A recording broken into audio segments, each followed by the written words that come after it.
এটা তো লোককথা, তারপরে একটু ইতিহাস জড়িয়ে আছে, একটু মিথ রয়েছে। একই ফ্রেমে 3 যুগের গল্প।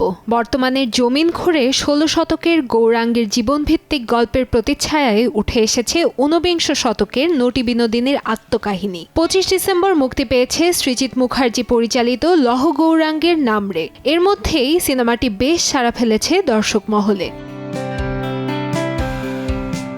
সৃজিতের সুনির্মাণের পাশাপাশি নটি বিনোদিনীর চরিত্রে শুভশ্রীর অভিনয় এবং বিশেষ করে দেখো দেখো কানাই গানটিতে তার এক্সপ্রেশন অভিভূত করেছে সিনেপ্রেমীদের। এরই ধারাবাহিকতায় সিনেমা মুক্তির একটি অনুষ্ঠানে গোটা টিমের উদ্দেশ্যে বার্তা পাঠান বিশিষ্ট সঙ্গীত শিল্পী কবির সুমন। গৌরাঙ্গের চরিত্রে নটি বিনোদিনীর মন ছুঁয়ে যাওয়া অভিনয় দেখে প্রশংসা করেছেন সুমন। তবে নায়িকার নাম ঠিক বলেছেন কিনা তা নিয়ে দ্বিধা প্রকাশ করেন তিনি। উপস্থিত সবার কাছে ক্ষমা প্রার্থনা করে জানান, প্রায় নাম ভুলে যান আশি ছুঁই ছুঁই এই গায়ক।